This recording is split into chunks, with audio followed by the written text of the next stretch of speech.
ನಮಸ್ಕಾರ ಸ್ನೇಹಿತರೆ, welcome to Kempee's kitchen. ಇವತ್ತು ನಾನು ಶುಕ್ರವಾರದ ಲಾಗನ್ನು ಶೇರ್ ಮಾಡ್ತಾ ಇದ್ದೀನಿ. ಗುರು ಪೌರ್ಣಿಮೆ ಬುಧವಾರ ಆಯಿತು. ಬುಧವಾರದಿಂದ ನಾನು ಲಾಗ್ ಹಾಕೋಕ್ಕಾಗಲಿಲ್ಲ.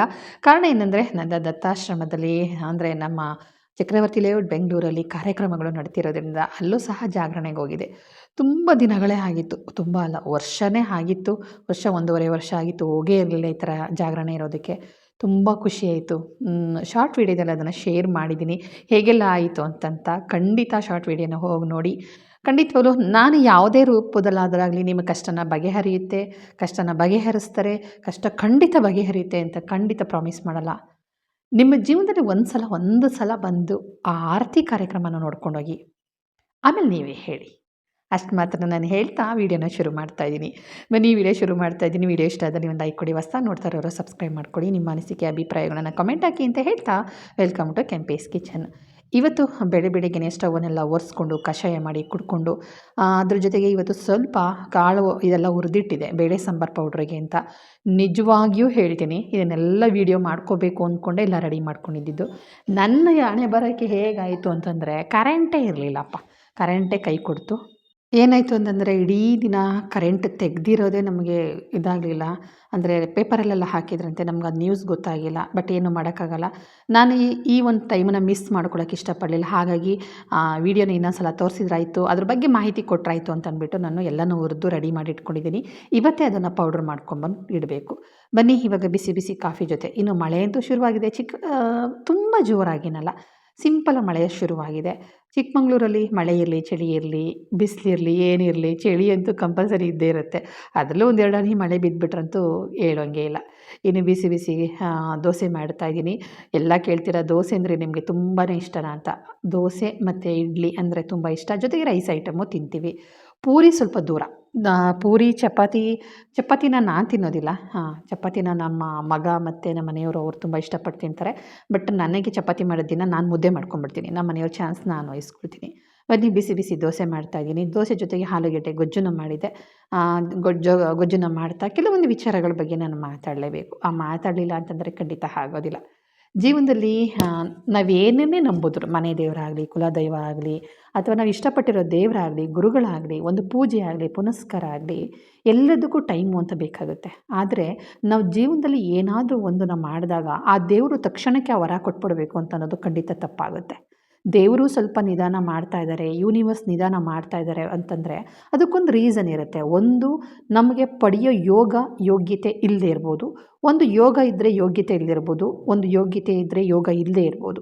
ಆ ಕಾರಣಕ್ಕೋಸ್ಕರ ನಿಧಾನ ಮಾಡಿರ್ಬೋದು. ಅಥವಾ ಕೆಲವೊಂದು ವಿಚಾರಗಳಲ್ಲಿ ತೊಂದರೆಗಳಾಗ್ಬೋದು ಅನ್ನೋ ಕಾರಣ ಏನಾದ್ರು ಇತ್ತು ಅಂದರೆ, ಆ ಒಂದು ನಮ್ಮ ಆಸೆ ಆಕಾಂಕ್ಷೆಗಳನ್ನು ಈ ಪ್ರಕೃತಿ ಈಡೇರಿಸೋದಕ್ಕೆ ಬಿಡೋದಿಲ್ಲ. ಹಾಗಾಗಿ ಎಲ್ಲ ವಿಚಾರದಲ್ಲೂ ಪಾಸಿಟಿವ್ ಆಗಿ ಥಿಂಕ್ ಮಾಡಿ, ನೆಗೆಟಿವ್ ಥಿಂಕ್ ಮಾಡಬೇಡಿ. ಪ್ರತಿಯೊಂದು ವಿಚಾರಕ್ಕೂ ಆಲ್ ಈಸ್ ವೆಲ್ ಅಂತ ಹೇಳ್ಕೊಂಡೇ ಬನ್ನಿ. ಲೈಫು ಒಂದು ಟರ್ನಿಂಗ್ ಪಾಯಿಂಟ್ ಅಂತೂ ಖಂಡಿತ ಸಿಗುತ್ತೆ. ಯೂನಿವರ್ಸ್ ಅಂದ್ರೇ ಈ ಪ್ರಪಂಚದಲ್ಲಿರೋ ಒಂದು ದೇವರು ಅಂತಲೇ ಅನ್ಕೋಬೋದು.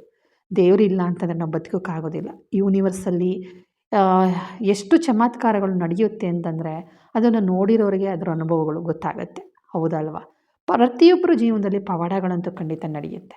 ಅದನ್ನು ಹೇಳ್ತಾ ಹೋದರೆ ಬೂಟಾಟಿಕೆ, ಕೊಚ್ಕೋತಾ ಇದ್ದಾಳೆ, ಇವಳಿಗೆ ಬೇಕಾಗಿತ್ತು ಅದಕ್ಕೆ ಅಂತ. ಉದಾಹರಣೆಗೆ ನಾನೇ ಒಂದು ನನ್ನ ಲೈಫಲ್ಲಿ ನಡೆದಿರೋ ಘಟನೆನೇ ಹೇಳ್ತೀನಿ. ಆ್ಯಕ್ಚುಲಿ ಹೇಳ್ಕೋಬೇಕು ಅಂದರೆ, ನನ್ನ ಗುರುಗಳು ನನಗೆ ಯಾರೂ ಪರಿಚಯ ಮಾಡಿಕೊಟ್ಟಿಲ್ಲ. ನನ್ನ ಸದಾನಂದ ಮಹಾರಾಜರನ್ನು ನನಗೆ ಯಾರೂ ಪರಿಚಯ ಮಾಡಿಕೊಳ್ಳಲಿಲ್ಲ. ಅವ್ರು ಯಾರು ಅಂತ ನನಗೆ ಕಂಡು ಬಂದ ಮೇಲೆ ಅವರ ಬಗ್ಗೆ ತಿಳ್ಕೊಳ್ಳೋದಕ್ಕೆ 2 ವರ್ಷ ಟೈಮ್ ತೊಗೊಂಡೆ. ಕಾರಣ ಏನಂತಂದರೆ, ಕನಸಲ್ಲಿ ಬರೋದು, ಕಾಣಿಸ್ಕೊಳ್ಳೋದು ಇದೆಲ್ಲ ಆಗ್ತಾಯಿತ್ತು. ನನಗೆ ತುಂಬ ಭಯ ಆಗ್ತಾಯಿತ್ತು. ನಮ್ಮ ಮನೆಯವ್ರು ಹೇಳುತ್ತಾ ಇದ್ರು ಯಾವಾಗಲೂ, ಬುಡ್ಬುಡಿಕೆಯವರೆಲ್ಲ ಬರ್ತಾರೆ, ಮೈ ಮೇಲೆ ಹಿಂಗೆ ಹೊಡ್ಕೊಂಡು, ಚವಟಿಲೆಲ್ಲ ಹೊಡ್ಕೊಂಡು ಉಪದಾನ ಕೇಳಕ್ಕೆ ಬರ್ತಾರಲ್ಲ, ಅವರೆಲ್ಲರೂ ಧೂಳ್ತಾ ಕುಂಕುಮ ಏನಾದ್ರು ಕೊಟ್ಟರೆ ಹಣೆಗೆ ಹಚ್ಕೋತೀಯಾ, ಏನಾದ್ರು ಮೋಡಿಗಾರರು ಮಾಟಗಾರರು ಏನಾರು ಮಾಡಿರ್ಬೋದೇನೋ, ಸ್ವಲ್ಪ ಎಲ್ಲಾದರೂ ಶಾಸ್ತ್ರ ಕೇಳ್ಕೊಂಡು ಬರೋಣವಾ, ಯಾಕೆ ಈ ಥರ ಕಾಣಿಸ್ಕೊಳ್ತಾರೆ ಅಂತ ಇದ್ರು. ಬಟ್ ಏನೂ ಮಾತಾಡ್ತಾ ಇರಲಿಲ್ಲ. ಮುಂದೆ ನೀಟಾಗಿ ನೋಡ್ಕೊಂಡು ಬರೋದು, ಮತ್ತು ಹಿಂದೆ ತಿರುಗಿ ನೋಡ್ತಾ ಮುಂದೆ 2 ಹೆಜ್ಜೆ ಇಡೋದು, ಈ ಥರ ಕನಸು ಕಾಣ್ತಾ ಇದೆ. ಸುಮಾರು 2 ವರ್ಷ ಯಾರಿರ್ಬೋದು ಅನ್ನೋ ಆಲೋಚನೆಯಲ್ಲಿ 2 ವರ್ಷ ಕಳೆದೆ. ಒಂದು ದಿನ ನಂದು ಹೊಸ ಮೊಬೈಲ್ ತಗೊಂಡೆ.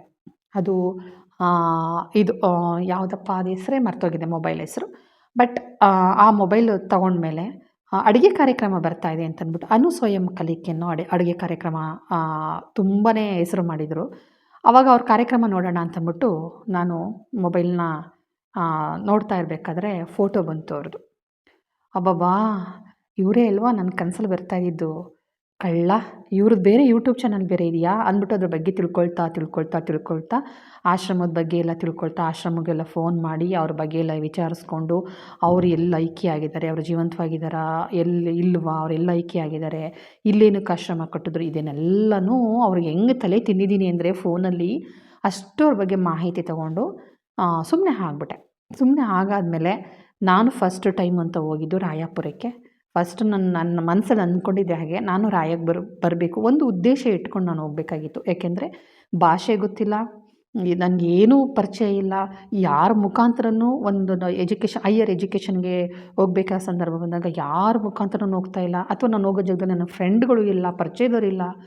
ಇಂಥ ಸಂದರ್ಭದಲ್ಲಿ ನಾವು ಹೋಗ್ತಾ ಇರೋ ಕಾರಣ ನನಗೆ ಇದರಲ್ಲಿ ಯಾವುದೇ ರೀತಿ ತೊಂದರೆ ಇಲ್ದಿರಂಗೆ ಹೆಲ್ಪ್ ಮಾಡಬೇಕು ನೀವು, ನೋಡೋಣ ಅಂದ್ಕೊಂಡು ಹೋಗಿದ್ದು. ಬಟ್ ನಿಜವಾಗ್ಲೂ ಪವಾಡ ಅಂದರೆ ಅದನ್ನೇ. ಒಬ್ಬರು ಮುಸ್ಲಿಮ್ಸ್ ಹೆಣ್ಮಗಳು ಬಂದು ನನ್ನ ಪಕ್ಕ ಕೂತ್ಕೊಂಡ್ರು, ಯುವ ಜೋಡಿ. ಅವರು ಬಾಬಾ ಬುಡಂಗಿರಿ ಮುಳ್ಳಯ್ಯನಗಿರಿ ನೋಡೋಕ್ಕೆ ಬಂದಿದ್ರಂತೆ. ಅವರಿಗೆ ಕನ್ನಡ ಬರಲ್ಲ, ನನಗೆ ತೆಲುಗು ಬರಲ್ಲ. ಕೊನೆಗೆ ಇಂಗ್ಲೀಷು ಹಿಂದಿನಲ್ಲಿ ಮಾತಾಡಿಕೊಂಡು ಲಾಸ್ಟಿಗೆ ನಾವು ನಂದ್ಯಾಲದಿಂದ ಮುಂದೆ ಹೋಗ್ತೀವಿ, ನಿಮಗೆ ನಂದ್ಯಾಲದಲ್ಲಿ ನಾನು 2 ಕಡೆ ಬಳ್ಳಾರಿನಲ್ಲಿ ನೀವು ಟ್ರೈನ್ ಚೇಂಜ್ ಮಾಡಬೇಕಾಗುತ್ತೆ, ಬಳ್ಳಾರಿನಲ್ಲಿ ನಮ್ಮ ಜೊತೆಯಲ್ಲೇ ಬಂದು ಕೂತ್ಕೊಳ್ಳಿ, ನಂದ್ಯಾಲದಲ್ಲಿ ಹೇಳ್ತೀನಿ ಅಲ್ಲಿ ಸ್ಟಾಪ್ ಇರುತ್ತೆ, ಅಲ್ಲಿ ಇಳ್ಕೊಳ್ಳಿ ಅಂತ ಹೇಳಿದರು.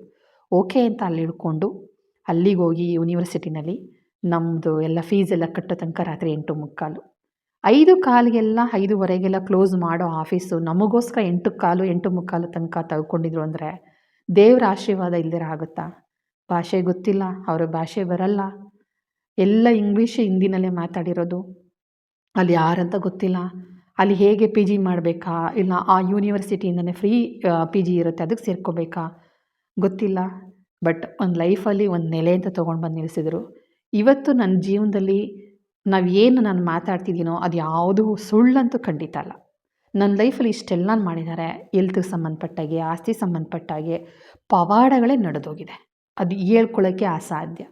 ಈ ವಿಚಾರವಾಗಿ ನಾವು ಕೆಲವರಿಗೆ ಹೇಳಿದಾಗ ಕೆಲವರು ಹೇಳಿದರು, ಇದೆಲ್ಲ ಬೂಟಾಟಿಕೆ, ಇದು ಸುಳ್ಳು, ನಿಮಗೆ ತಲೆ ಸರಿ ಇಲ್ಲ, ಹೋಗಿ ತೋರಿಸ್ಕೊಡಿ, ಬಾಬಾ ಹಂಗೆ ಕಾಣಲ್ಲ ಅಂತ ಒಬ್ಬ ಮನುಷ್ಯ, ಎಲ್ಲರೂ ಅಲ್ಲ, ಒಬ್ಬ ಮನುಷ್ಯ ಹೇಳಿದ, ಗಂಡ ಹೆಂಡತಿ ಇಬ್ಬರೂ. ಬಟ್ ಆ ವಿಚಾರನ ಸುಮಾರು ಜನಕ್ಕೂ ನಾನು ಹೇಳಿದ್ದೀನಿ. ನಾನು ಹೇಳೋದು ಇಷ್ಟೇ ಸ್ನೇಹಿತರೆ, ಬಾಬಾರೇ ಆಗಲಿ, ಗುರುಗಳೇ ಆಗಲಿ, ಕನಸಲ್ಲಿ ಕಂಡ್ರೆ ಆಗಲಿ, ಅಥವಾ ನಿಮ್ಮ ಜೀವನದಲ್ಲಿ ಪವಾಡಗಳು ನಡೆದೇ ಆಗಲಿ, ಯಾರ ಹತ್ರನೂ ಹೇಳ್ಕೊಳಕ್ಕೆ ಹೋಗಬೇಡಿ. ಇದು ನನ್ನ ಸ್ವಂತ ಅನುಭವ. ಹೊಟ್ಟೆ ಕಿಚ್ಚುಪಡೋರು ಇರ್ತಾರೆ, ಒಳ್ಳೊಳಗೆ ಹೊಟ್ಟೆ ಈಚುಕೊತಾ ಇರ್ತಾರೆ ಅವ್ರು ಕಂಡ್ರಲ್ಲ ಅಂತ. ಇನ್ನು ಕೆಲವರು ಅದಕ್ಕೆ ಕಲ್ಲು ಹಾಕೋರು ಇರ್ತಾರೆ. ಆದರೆ ನಾನು ಹೇಳೋದು ಇಷ್ಟೇ, ನಂಬಿ ಗುರುಗಳನ್ನು, ಟೈಮ್ ಕೊಡಿ. ಟೈಮ್ ಕೊಟ್ಟಾಗ ಲೈಫಲ್ಲಿ ಒಂದು ಅಚೀವ್ಮೆಂಟ್ ಅಂತ ಸಾಧಿಸೋದಕ್ಕೆ, ಒಂದು ದಾರಿ ಅಂತ ತೋರಿಸೋದಕ್ಕೆ, ನಮ್ಮ ಮನಸ್ಸಲ್ಲಿ ಒಂದು ಪ್ರಶ್ನೆಗಳಿಗೆ, ನಮ್ಮಲ್ಲೇ ಹುಟ್ಟಾಕಿರೋ ಪ್ರಶ್ನೆಗಳಿಗೆ ನಮ್ಮಲ್ಲೇ ಉತ್ತರನೂ ಸಹ ಸಿಗುತ್ತೆ ಕೆಲವೊಂದು ಸಲ. ಹಾಗಾಗಿ ನಂಬಿರೋ ದೇವರನ್ನು, ಗುರುಗಳನ್ನು, ಮನೆ ದೈವವನ್ನು, ಕುಲದೈವವನ್ನು ಸಿಕ್ಕಾಬಟ್ಟೆ ಪ್ರೆಸರ್ ಹಾಕೋಕ್ಕೆ ಹೋಗಬೇಡಿ. ಮಾಡಬೇಕಾಗಿರೋದೆಲ್ಲ ಮಾಡಾಯ್ತಾ, ಫಲ ಅವನು ಬಿಟ್ಬಿಡಿ, ಅವನು ಮರ್ತುಬಿಡಿ, ಬಿಟ್ಬಿಟ್ಟು ಫಲ ಅಂತ ಅನ್ನೋದು ಆಟೋಮೆಟಿಕಾಗಿ ತಾನು ಸಿಗುತ್ತೆ ಅಂತ ನಾನು ಹೇಳ್ತೀನಿ. ಓಕೆನಾ? ಬನ್ನಿ, ಇವಾಗ ಕಾಳೆಲ್ಲ ಖಾಲಿಯಾಗಿತ್ತು, ಅದು ಡಬ್ಬನೆಲ್ಲ ನೀಟಾಗೆಲ್ಲ ಒರೆಸಿದೆ ಅಷ್ಟೇ, ತೊಳಿಲಿಲ್ಲ.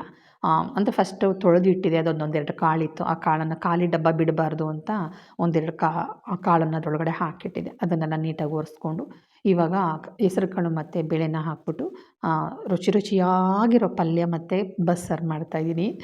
ಸೈಕಾಗಿತ್ತು ಮಾತ್ರ ಬಸ್ಸಾರು, ಖಂಡಿತ ಟ್ರೈ ಮಾಡಿ ಆಯಿತಾ.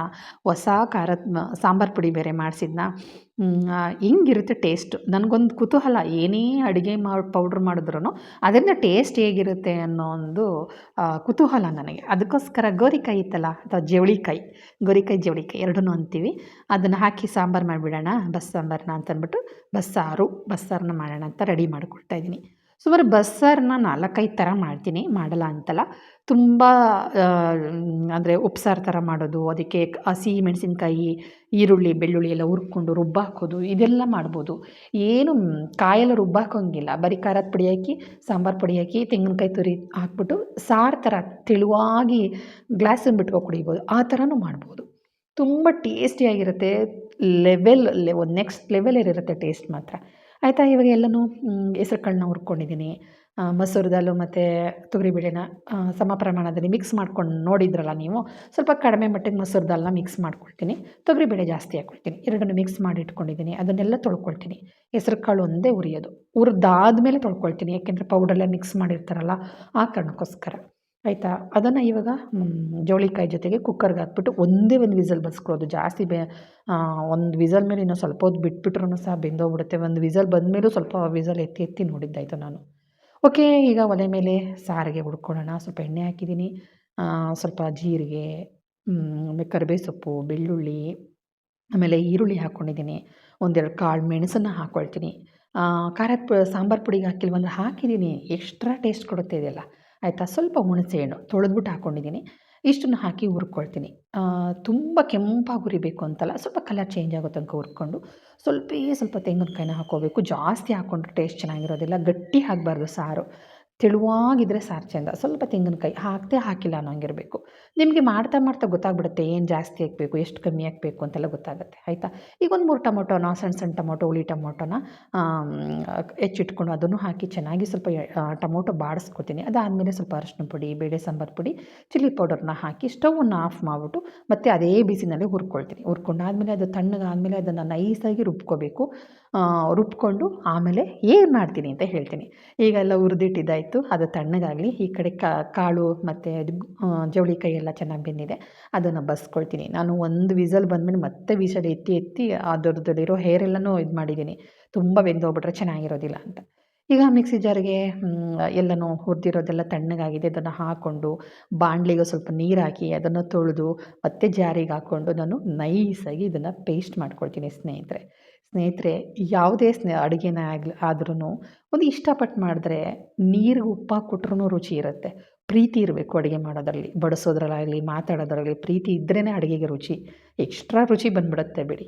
ಬನ್ನಿ, ಇವಾಗ ಆ ಖಾರನೂ ರುಬ್ಕೊಂಡಿದ್ದೀನಿ. ಈ ಕಡೆ ಕಾಳಿಗೆ ಒಗ್ಗರಣೆ ಕಟ್ಕೊತಾ ಇದ್ದೀನಿ. ಕಾಳು ನೀವೆಲ್ಲ ಹೇಗೆ ಒಗ್ಗರಣೆ ಕೊಡ್ತೀರಾ?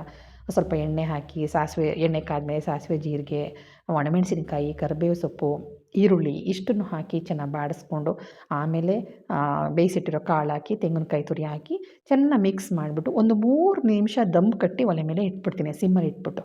ಏಕೆಂದರೆ ಅದು ಚೆನ್ನಾಗಿ ಒಗ್ಗರಣೆ ಎಲ್ಲ ಹೇಳ್ಕೊಡುತ್ತೆ. ಜೊತೆಗೆ ಕಾಳು ಇಟ್ಟರೂ ಸಂಜೆ ತನಕನೂ ಹಾಳಾಗೋದಿಲ್ಲ. ಆಯಿತಾ? ಆ ಕಾರಣಕ್ಕೋಸ್ಕರ ಈಗ ಬೇಯಿಸ್ಕೊಂಡಿರೋ ಕಟ್ಟಿಗೆ ರುಬ್ಬಿಟ್ಟಿರೋ ನಮ್ಮ ಎಲ್ಲ ಹುರ್ಕೊಂಡು ರುಬ್ಬಿಟ್ಟಿದ್ನಲ್ಲ ಅದನ್ನೆಲ್ಲನೂ ಹಾಕ್ಬಿಟ್ಟು ಚೆನ್ನಾಗಿ ಕುದಿಸ್ಕೊತೀನಿ. ಜಾಸ್ತಿ ಕುದಿಸೋ ಅವಶ್ಯಕತೆ ಇಲ್ಲ. ಎಲ್ಲ ಚೆನ್ನಾಗಿ ಒಗ್ಗರಣೆಲಿ ಹುರಿದಿದ್ದೀನಲ್ಲ, ಒಂದು 2 ನಿಮಿಷ ಚೆನ್ನಾಗಿ ಕುದಿಸ್ಕೊತು ಅಂದರೆ ಈ ಬಸ್ಸಾರು ರೆಡಿ ಆಗುತ್ತೆ. ಅದಕ್ಕೆ ಮಾಮೂಲಿ ಬೆಳ್ಳುಳ್ಳಿ ಒಗ್ಗರಣೆ ಕೊಡ್ತೀರಾ, ಇಲ್ಲ ಈರುಳ್ಳಿ ಒಗ್ಗರಣೆ ಕೊಡ್ತೀರಾ, ಇಲ್ಲ ಬರೀ ಕರಿಬೇವು ಮತ್ತು ಸಾಸಿವೆ ಒಗ್ಗರಣೆ ಕೊಡ್ತೀರಾ, ಅದು ನಿಮಗೆ ಸೇರ್ಪಟ್ಟಿದ್ದು. ಬಟ್ ನಾನಂತೂ ಕಂಪಲ್ಸರಿಯಾಗಿ ಬೆಳ್ಳುಳ್ಳಿ ಒಗ್ಗರಣೆ ಕೊಡ್ತೀನಿ. ಆಯಿತಾ? ಈಗೆಲ್ಲ ಇದನ್ನೆಲ್ಲ ಒರೆಸ್ಕೊಳ್ತೀನಿ. ಯಾಕೋ ಈ ಮಿಕ್ಸಿ ಕೈ ಕೊಟ್ಬಿಡ್ತಪ್ಪ, ರಿಪೇರಿಗೆ ಕೊಟ್ಟಿದ್ದೀನಿ. ತುಂಬ ಚೆನ್ನಾಗಿದೆ ಮಿಕ್ಸಿ ಮಾತ್ರ. ಸುಮಾರು 16 ವರ್ಷ ಆಯಿತು ಈ ಮಿಕ್ಸಿ ತಗೊಂಡು. ಪ್ಯಾನಾಸೋನಿಕ್ದು ಸೂಪರಾಗಿದೆ. ಖಂಡಿತ ಇದರಲ್ಲಿ 2 ಮಾತಿಲ್ಲ. ಎಷ್ಟೇ ರುಬ್ಬಿದ್ರೂ ಜಾರು ಬಿಸಿಯಾಗಲ್ಲ. ಅದರ ಒಳಗಡೆ ಇರೋ ಫುಡ್ಡು ನಾವೇನು ರುಬ್ಬಕ್ಕೆ ಹಾಕಿರ್ತೀವಲ್ಲ ಅದು ಸಹ ಬಿಸಿಯಾಗೋದಿಲ್ಲ. ನನಗೆ ತುಂಬ ಅಡ್ಜಸ್ಟ್ ಆಗಿಬಿಟ್ಟಿತ್ತು. ಮೊದಲೊಂದು ನಾನು ನ್ಯಾಷನಲ್ ಅಂತಂದ್ಬಿಟ್ಟು ತೊಗೊಂಡಿದ್ದೆ, ಸೇಮ್ ಇದೇ ಥರನೇ. ಬಟ್ ಅದು ಊರಲ್ಲೇ ಉಳ್ಕೊಳ್ತು. ಇದು ನನ್ನ ಆರ್ಮಿ ಕ್ಯಾಂಟೀನಲ್ಲಿ ಈ ಒಂದು ಮಿಕ್ಸಿನ ತೊಗೊಂಡಿದ್ದು. ಇವಾಗ ಒಗ್ಗರಣೆ ಕೊಟ್ಟಾಯಿತು. ಒಗ್ಗರಣೆ ಕೊಟ್ಟಾದಮೇಲೆ ಮತ್ತೇನು ಕುದಿಸೋ ಅವಶ್ಯಕತೆ ಇಲ್ಲ. ಮುಚ್ಚಿಟ್ಬಿಡೋಣ. ಬಿಸಿ ಬಿಸಿ ಬಸ್ಸಾರು, ಪಲ್ಯಕ್ಕೆ ಮುದ್ದೆ ಇಲ್ಲ ಅಂತಂದರೆ ಹೆಂಗೆ ಅಲ್ವಾ? ಮುದ್ದೆ ಅಂತೂ ಕಂಪಲ್ಸರಿಯಾಗಿ ನಾನು ಬೇಕೇ ಬೇಕು. ಇನ್ನು ಎಲ್ಲ ಆದಮೇಲೆ ಸ್ಟವ್ವನ್ನೆಲ್ಲ ಒರೆಸ್ಕೊಳ್ತೀನಿ. ಮನೆಗೆ ಏನಕ್ಕ ಬೆಳಗ್ಗೆನೇ ಅಡುಗೆ ಮಾಡಿಬಿಟ್ಟಿದ್ದೀರಾ ಅಂತಂದರೆ, ತಿಂಡಿನೂ ಇರುತ್ತೆ, ಅಡುಗೆನೂ ಇರುತ್ತೆ. ಅರ್ಥ ಆಯ್ತಾ?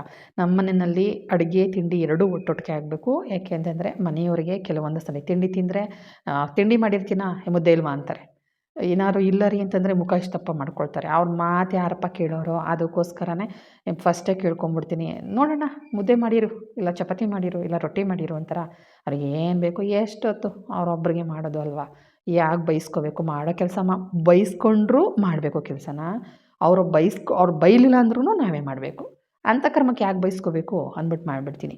ಈಗ ಸ್ಟವ್ನೆಲ್ಲ ಒಗ್ಗರಣೆ ಘಾಟೆಲ್ಲ ಆರಿತ್ತು. ಅಲ್ಲಿದಲ್ಲೇ ಕ್ಲೀನ್ ಮಾಡ್ಕೊತು ಅಂದರೆ ಇಡೀ ಅಡುಗೆ ಮನೆ ಕ್ಲೀನಾಗಿರುತ್ತೆ. ಏನೇ ಆಗಲಿ, ಏನೇ ಚೆಲ್ಲಿದ್ರೂ ಅಷ್ಟೇ, ಏನೇ ಕಟ್ ಮಾಡಿಟ್ಟಿರಲಿ, ಏನೇ ಆದ್ರೂ ಅಲ್ಲಿದಲ್ಲೇ ಕ್ಲೀನ್ ಮಾಡ್ಕೊಂಬಿಡಿ.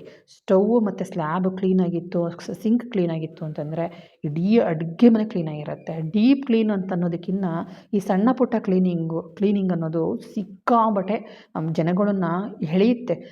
ಒಂದು ಅಗಳು ಅನ್ನ ಬಿದ್ದಿರಲಿ, ಅದನ್ನು ತೆಗೆದು ನೋಡಿ. ಒಂದು ತೊಟ್ಟು ಕಾಫಿದು ಬಿದ್ದಿರಲಿ ಸ್ಟವ್ ಮೇಲೆ, ಒಂದು ಹನಿ ಸಾಂಬಾರು ಬಿದ್ದಿರಲಿ, ಎಷ್ಟು ಕೆಟ್ಟದಾಗಿ ಕಾಣಿಸುತ್ತೆ. ಅದ್ರೊಳಗೆ ನೊಣೆ, ಗುಂಗುರು, ಇರುವೆಗಳು ಎಲ್ಲ ಬರುತ್ತೆ.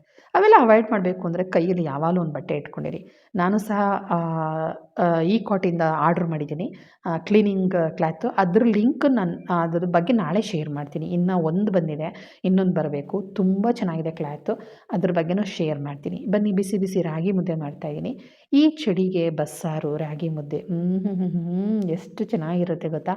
ನಮ್ಮ ಮನೆಯವರಿಗೆ ತುಂಬಾ ಇಷ್ಟ ರಾಗಿ ಮುದ್ದೆ. 3 ಹೊತ್ತು ಕೊಟ್ಟರೂ ಊಟ ಮಾಡ್ತಾರೆ, ಅದರಲ್ಲಿ ಭೇದ ಭಾವ ಅನ್ನೋದೇ ಇಲ್ಲ. ಇದ್ರ ಜೊತೆ ಕಾಳಿನ ಜೊತೆಗೆ ಸ್ವಲ್ಪ ತುಪ್ಪ, ಅದರಲ್ಲೂ ತುಪ್ಪ ಮನೆಯಲ್ಲೇ ಬೆಣ್ಣೆ ತೊಗೊಂಡು ಬಂದು ಕರಗಿಸ್ಬೇಕು. ಕೇಳಿದ್ರಿ ಬೆಣ್ಣೆ ಕರಗಿಸಿ ತುಪ್ಪ ಮಾಡೋದು ಹೆಂಗೆ ಅಂತ. ಒಂದು ತಿಳ್ಕೊಳ್ಳಿ, ಮಡ್ಡಿ ಕೆಂಪಾಗಬೇಕು, ಅಲ್ಲಿ ತನಕ ಇದ್ರೇ ಮಾತ್ರ. ಒಬ್ಬೊಬ್ಬರು ಒಂದೊಂದು ಥರ ತೋರಿಸ್ತಾರೆ ವೀಡಿಯೋನ. ಬೇಕಾದ್ರೆ ನಾನು ವೀಡಿಯೋ ಮಾಡಿರೋದು ತೋರಿಸ್ತೀನಿ, ಅದನ್ನು ನೋಡಿ, ಬೇರೆಯವ್ರದ್ದು ನೋಡಿ. ಯಾವತ್ತು ಮಡ್ಡಿ ಕೆಂಪಾದರೆ ಮಾತ್ರ ತುಪ್ಪದ ಘಮ ಬರೋದು, ತುಪ್ಪ ಹಾಳಾಗೋದಿಲ್ಲ. ಮೇಯ್ನಾಗಿ ತುಪ್ಪಕ್ಕೆ ತೇವಾಗಿರೋ ಚಮಚ, ನೀರಿನ ಕೈಯಲ್ಲಿ ತುಪ್ಪ ಮುಟ್ಟೋದು ಅದನ್ನೆಲ್ಲ ಮಾಡಬೇಡಿ. ಆ ಥರ ಮಾಡಿದಾಗೂ ತುಪ್ಪ ಹಾಳಾಗೋ ಚಾನ್ಸಸ್ ಇರುತ್ತೆ. ತುಪ್ಪ ಹೇಗೆ ಕಾಯಿಸೋದು, ಅದು ಪ್ರೋಸೆಸ್ ಏನು ಅಂತ ಹೇಳ್ತೀನಿ. ತುಂಬ ಏನು ಹಾಕಲ್ಲಪ್ಪ, ಸಿಂಪಲ್ಗೆ ಒಂದು ಪೌಡ್ರ್ ಇದೆ, ಅದೊಂದು ರೆಡಿ ಮಾಡ್ಕೊತು ಅಂದರೆ ಘಮ ಘಮ ಘಮ ಘಮಾನೋ ನಂದಿನಿ ತುಪ್ಪ ಏನು ಮನೆ ತುಪ್ಪ ರೆಡಿ ಆಗುತ್ತೆ. ನಂದಿನಿ ಬೆಣ್ಣೆ ತೊಗೊಂಬನ್ನಿ, ತುಪ್ಪ ರೆಡಿ ಮಾಡಿ ಅಂತ ನಾನೇ ಯಾವ ರೀತಿ ಮಾಡೋದು ಅಂತಂದ್ಬಿಟ್ಟು ಸದ್ಯದಲ್ಲಿ ಇನ್ನೊಂದು 2-3 ದಿವಸದಲ್ಲಿ ವೀಡಿಯೋನ ಶೇರ್ ಮಾಡ್ತೀನಿ, ಖಂಡಿತ ನೋಡಿ. ಓಕೆ, ಮನೆ ದೇವರಾಗಲಿ, ಇಷ್ಟ ದೈವವಾಗಲಿ, ಪದೇ ಪದೇ ಫೋರ್ಸ್ ಮಾಡೋಕ್ಕೆ ಹೋಗ್ಬೇಡಿ. ಯೂನಿವರ್ಸ್ ಹತ್ರ ಕೇಳ್ಕೊತಾನೆ ಇರಿ.